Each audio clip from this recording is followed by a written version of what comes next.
Nós vamos agora ao quadro Perguntas e Respostas Bíblicas.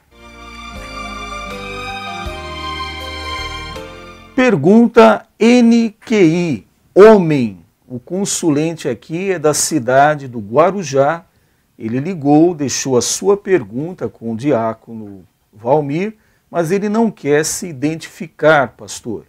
Diz aqui em seu relato: ele se batizou no ministério Sinos de Belém, que é do missionário Josias, mas recentemente afastou-se porque lá, segundo o consulente, existe uma prática de ordenar obreiros, principalmente jovens solteiros. E aí é feito aqui algumas exigências, pastor. Para os solteiros, eles estão exigindo aqui o celibato, não é? Eles vão continuar solteiros. E para aqueles que já são casados e querem ser obreiros, eles devem se abster da intimidade do casal com a mulher, da relação sexual, como uma condição para o trabalho no ministério. Ele achou isso estranho e pede uma orientação do Senhor acerca desta situação. Então o consulente aqui está precisando de uma palavra de ânimo, porque ele acabou se afastando da igreja e isso não é bom. Ele está fora da comunhão, pastor. Então ele precisa de uma palavra aí de orientação. Nós queremos dizer ao nosso consulente que essa forma de agir não tem apoio na Bíblia Sagrada. E para não ficar apenas na minha palavra, nós encontramos em vários textos da Bíblia Sagrada recomendações para que essa situação não perdure, porque seria contra a natureza. Nós temos aqui, por exemplo, em 1 Timóteo 4, versículos 1 a 5, a palavra de Paulo, ele diz assim: mas o Espírito Santo expressamente diz que nos últimos tempos apostatarão alguns da fé, dando ouvidos a espíritos enganadores e a doutrinas de demônios. Veja que coisa maligna Paulo está indicando. Pela hipocrisia de homens que falam mentiras, tendo cauterizado a sua própria consciência. Como reconheceríamos tipo de pessoas dessa forma dentro da igreja, querendo ostentar uma santidade? Versículo 3 deste capítulo 5. Proibindo o casamento, ordenando a abstinência dos manjares que Deus criou para os fiéis, para os que conhecem a verdade, a fim de usarem deles com ações de graças. Porque toda criatura de Deus é boa, não há nada que rejeitar, sendo recebida com ações de graças. Porque pela palavra de Deus e pela oração é santificado. Então aqui está mostrando que é normal a conduta do marido e mulher em casa viverem como marido e mulher. E não da forma como está sendo aqui transmitido, jovens solteiros exigindo o celibato, e para os casados a abstinência sexual como condição para o trabalho no ministério. Isso não é doutrina bíblica. E para afirmar com mais segurança, nós vamos apresentar mais textos bíblicos, como encontramos, por exemplo, no capítulo 13 do livro de Hebreus. Encontramos aqui, nesse capítulo 13, versículo 4. Muita atenção.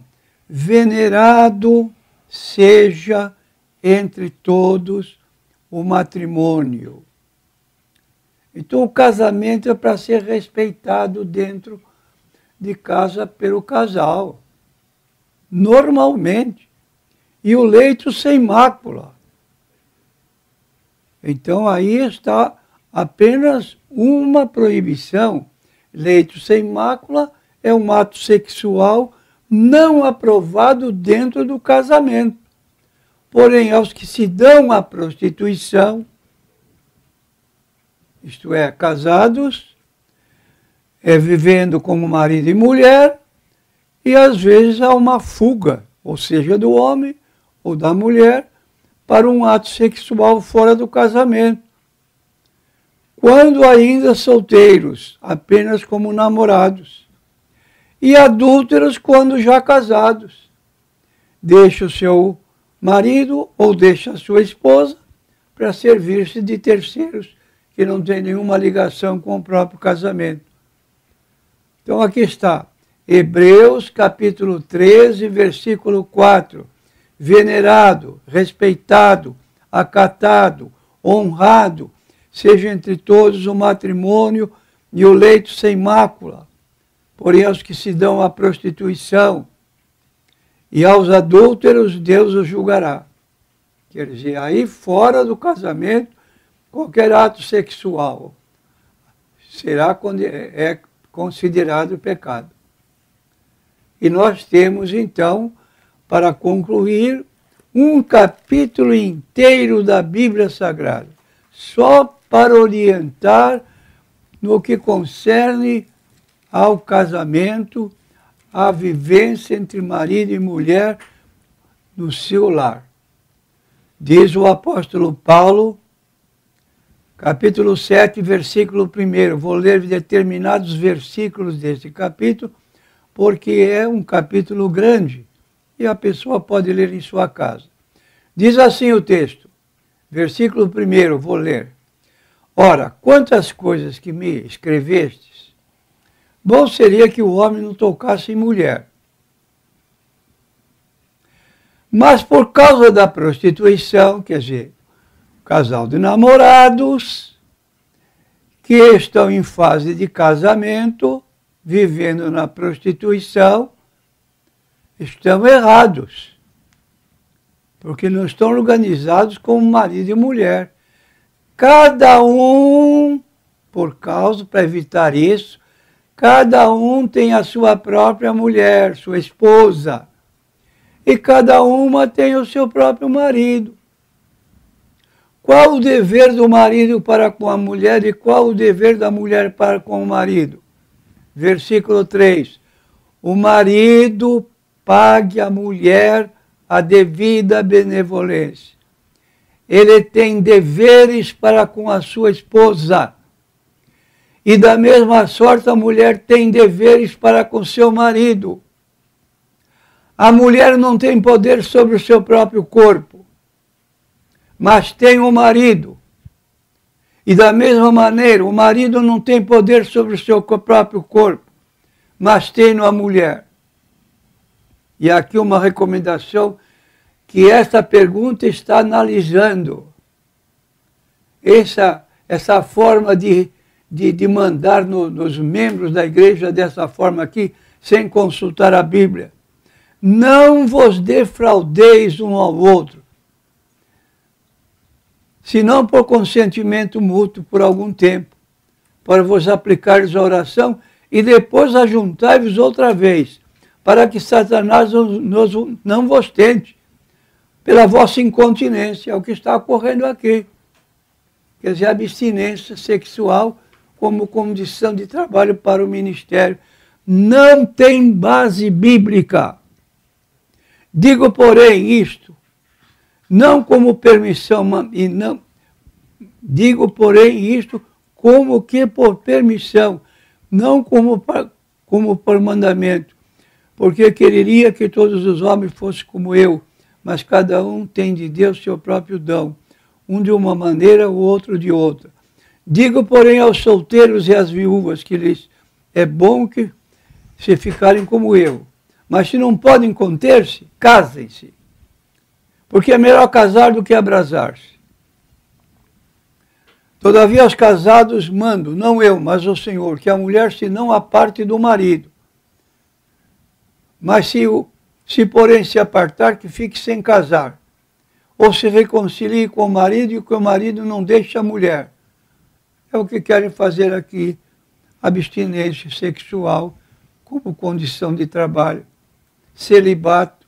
Ora, lê o texto bíblico, vocês devem ter um pastor na igreja que deve orientar nesse particular, porque estão agindo contrariamente à Bíblia Sagrada e estão na iminência de cair na prostituição aí e se desequilibrar na vida espiritual. Agora, pastor, o nosso irmão, ele tem feito esse relato aqui, mas ele não está congregando atualmente. Ele saiu desse ministério e agora a situação dele também não está boa, né, pastor? Ele precisa logo se unir a uma igreja séria para voltar à comunhão, não é isso, pastor? Esse capítulo 7 de 1 Coríntios tem aqui a doutrina que Paulo deu respostas às perguntas acerca do casamento. Não se entregue à prostituição, tenha sua esposa, viva com ela bem, conjugalmente, e Deus vai abençoar. Muito bem. Nós temos aqui uma outra pergunta que é NQI. Eu vou estar lendo aqui para o pastor. Fala assim que a tradução do Novo Mundo das Sagradas Escrituras. Essa tradução do Novo Mundo, ela é das Testemunhas de Jeová. E está dizendo aqui, pastor, que a revisão, essa tradução com revisão de 1986, está dizendo assim no versículo 1 do capítulo 1 de João, do Evangelho de João. No princípio era a palavra, e a palavra estava com o Deus, e a palavra era um Deus. Aqui esse um, que é um artigo indefinido, está entre colchetes aqui. E o Deus final está com letra minúscula. Pergunta aqui para o senhor, está correta esta tradução, pastor? Esta tradução está incorreta propositadamente. É a tradução de 1986, capa verde, com um propósito. Se nós pegarmos, eu vou pegar minha Bíblia como a Bíblia das demais pessoas. Vou ler o texto para ver como consta nas Bíblias que nós usamos tradicionalmente e Bíblia que nós colocamos desde o princípio. A minha Bíblia está aqui, qualquer Bíblia pode comparar com a minha. Tradução de Almeida corrigida. No princípio era o Verbo. O Verbo estava com Deus. Primeira vez que aparece a palavra Deus aqui, está com letra maiúscula, mas sem artigo. O adendo aqui, o Deus, é enchimento para favorecer que aqui nesse texto tem dois deuses. Um Deus maior que criou um Deus menor. Isso é uma blasfêmia. O Deus, com letra maiúscula, acrescentando o para distinguir do segundo que aparece até o versículo 3, e o Verbo era Deus.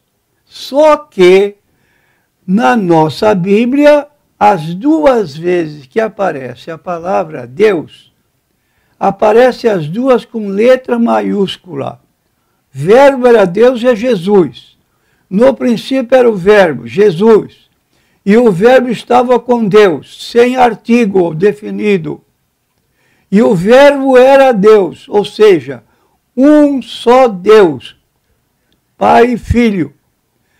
Ele estava, o Filho, no princípio com Deus.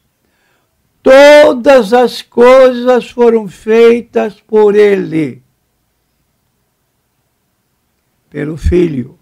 Sem Ele, sem Jesus, nada do que foi feito se fez. Nele estava a vida, e a vida era a luz dos homens. E nós temos então aqui uma posição definida, Pai e Filho, primeira, segunda pessoa da Trindade, como sendo iguais, como diz o texto, desde o princípio. No princípio era o Verbo. Jesus não foi criado. Ele é eterno. No princípio era. E o Verbo estava com Deus. E o Verbo era Deus, da mesma natureza. Ele estava no princípio com Deus, com letra maiúscula.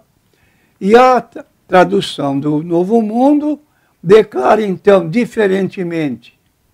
Na tradução do Novo Mundo, como foi lido, Bíblia das Testemunhas de Jeová, de 1986, verte assim, João 1:1. No princípio era a palavra estava com Deus, faz um acréscimo do artigo definido o com Deus maiúscula, que se refere ao Pai, e a palavra, que é Jesus, era entre colchetes, Deus com letra minúscula. Verdadeira blasfêmia na Bíblia Sagrada, essa colocação. O objetivo desse pequeno trabalho é mostrar que a última parte do versículo, a palavra era um Deus, entre colchetes, foi traduzida de forma arbitrária, sem obedecer às regras gramaticais da língua portuguesa dentro do contexto semântico do Novo Testamento. Entendemos que a tradução correta é aquela utilizada pela maioria das versões, e a palavra era Deus, com letra maiúscula. Reativando este tema bastante discutido no passado, esperamos contribuir para o fortalecimento das convicções dos que amam e creem na Bíblia Sagrada, e não fazer uma Bíblia que atenda seus preceitos, suas formas de crer indiferentes, fora do conceito geral da Bíblia Sagrada, para trazer certeza de que se encontram na dúvida. Os termos gregos do texto em questão, transliterado pelos caracteres latinos correspondentes, ficam assim apresentados. Theos, rein, logos. Segue-se a análise gramatical de cada palavra com a sua tradução. Theos, substantivo masculino singular, predicativo do sujeito, Deus. Em, terceira pessoa do singular, imperfeito do indicativo do verbo em mim, era, eu sou. Ro, artigo masculino singular, feminino em português. A, logo, substantivo masculino e singular, sujeito, palavra. E o verbo era Deus. Logo, e o verbo se fez carne, versículo 14, habitou entre nós, vimos a sua glória, como a glória do unigênito do Pai, cheio de graça e de verdade. Esse é o nosso Jesus. Eu sou o caminho, a verdade e a vida. Ninguém. João 14,6. Venha ao Pai senão por mim. De modo que, meu prezado ouvinte, eu tenho aqui a lição. Quem são as testemunhas de Jeová? Tenho o livreto em mãos, que se você quiser dar uma lida, nas minhas mãos, eu posso passar as suas mãos sem receio nenhum, sei o que estou falando. Agora, lamento profundamente que alguém faça uma tradução da Bíblia específica para sustentar seus pontos de vista contrários à Bíblia Sagrada. Próxima pergunta vem do distrito de Vicente de Carvalho, é da consulente Edilaine, da Assembleia de Deus, Ministério Madureira. Que Deus abençoe a irmã e a sua família. Ela diz aqui, pastor, que quer saber do senhor por que a Igreja Adventista e a igreja do véu, aqui se referindo à congregação cristã no Brasil, não dão a ceia do Senhor todos os meses, e sim anualmente. Mas ela pergunta isso porque na igreja, na Assembleia de Deus, que ela frequenta, é membro, a ceia do Senhor é servida mensalmente, pastor. Simples. A primeira ceia, que foi, aliás, a primeira Páscoa celebrada, está no capítulo 12 do livro de Êxodo. O povo de Israel estava no cativeiro 430 anos. Qualquer pessoa que lê Bíblia, a história, pode notar que eles clamaram a Deus pedindo a saída desse cativeiro. E aqui está, no capítulo 12 de Êxodo, versículo 37 em diante, a saída dos israelitas do Egito. Assim partiram os filhos de Israel de Ramassés para Sucote, coisa de 600 mil de pé, somente de varões, sem contar os meninos. Subiu também com eles uma mistura de gente, ovelhas e vacas, uma grande multidão de gado.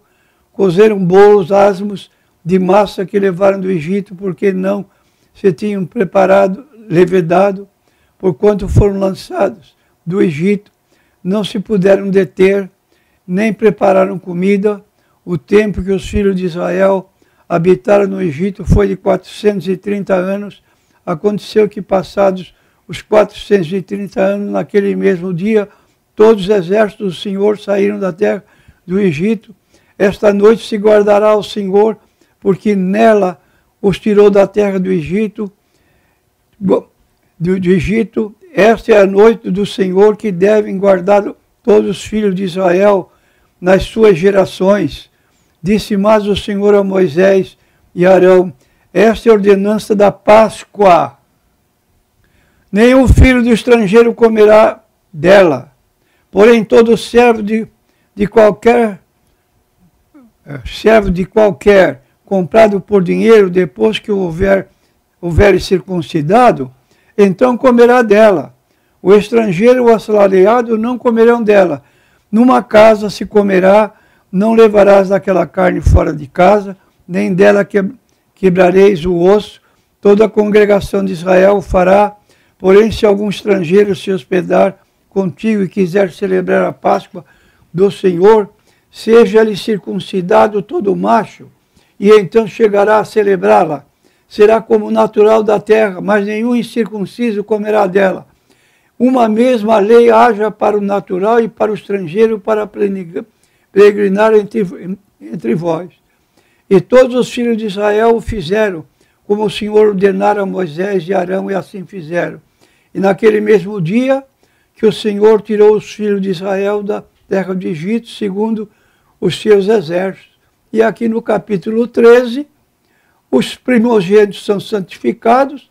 Então falou o Senhor a Moisés, dizendo: santifica-me o primogênito que abrir amado entre os filhos de Israel, de animais e de homens, porque é meu.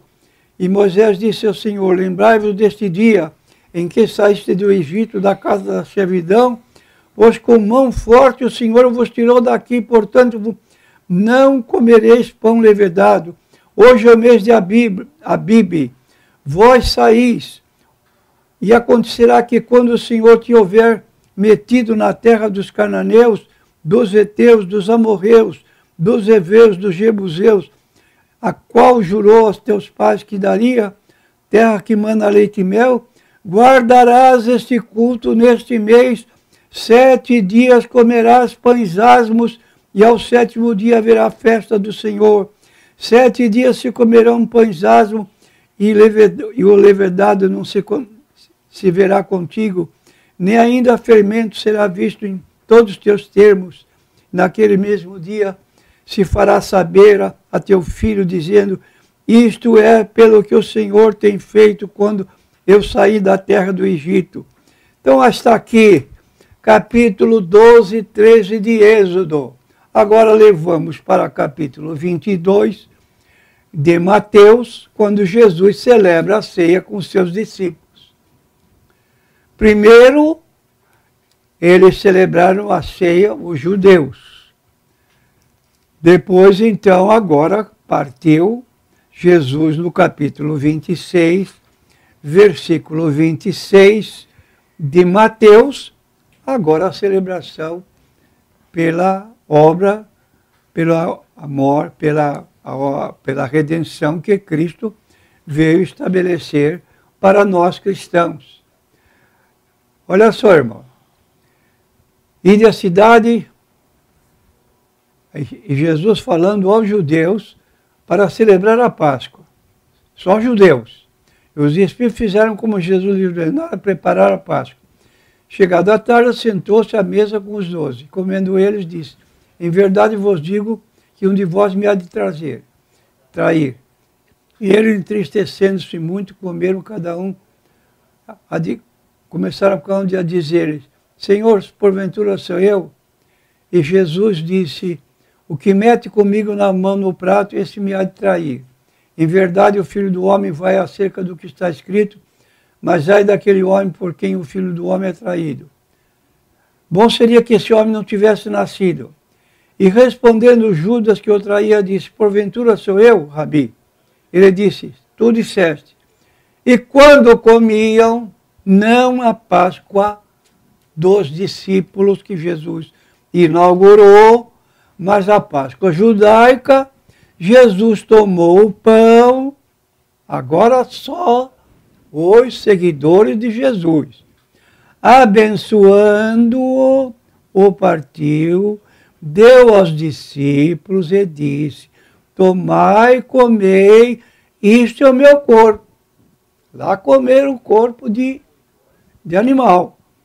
Tomando o cálice, dando graça a Deus, dizendo: bebei dele todos, porque isto é meu sangue.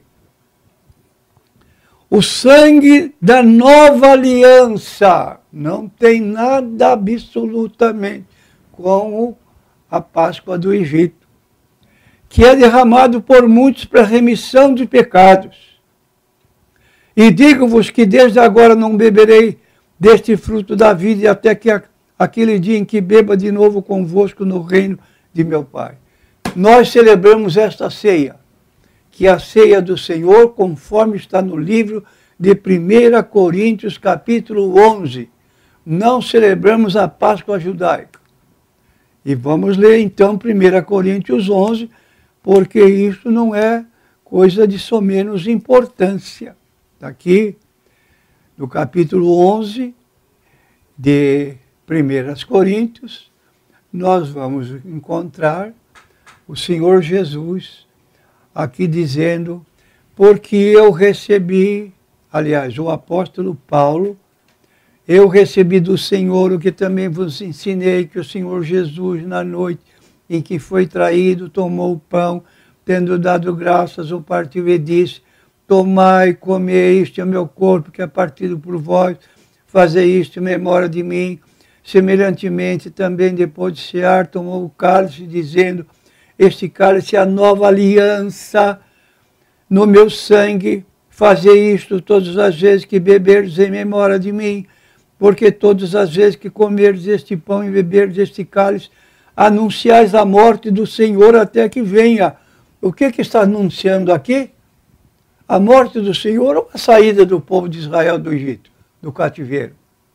Portanto, qualquer comer este pão, não aquele, ou beber o cálice do Senhor indignamente, será culpado do corpo e do sangue do Senhor. Examine, pois, o homem a si mesmo, e assim coma deste pão e beba deste cálice. Porque o que come e bebe indignamente, come e bebe para a sua própria condenação, não discernindo o corpo do Senhor. Por causa disto, há entre vós muitos fracos, doentes, muitos que dormem, porque se nós nos julgássemos a nós mesmos, não seríamos julgados, mas quando somos julgados, somos repreendidos pelo Senhor para não sermos condenados com o mundo. Então, na época da Páscoa, se come de tudo, até carne de coelho. É uma, desculpe dizer, mas é uma forma incorreta, Onde se viu celebrar Páscoa com carne de coelho, com ovo de coelho? Isso não é Páscoa, isso é coisa lá de fora. E o cristão na Páscoa, celebrando, fazendo essas coisas, quando o certo é celebrar a ceia do Senhor. Portanto, meus irmãos, quando vos ajuntais para comer, esperai uns pelos outros, mas se alguém tem fome, come em casa. Para que não vos ajunteis para condenação. De modo que essas igrejas que fazem essas duas celebrações anuais estão fora da Bíblia.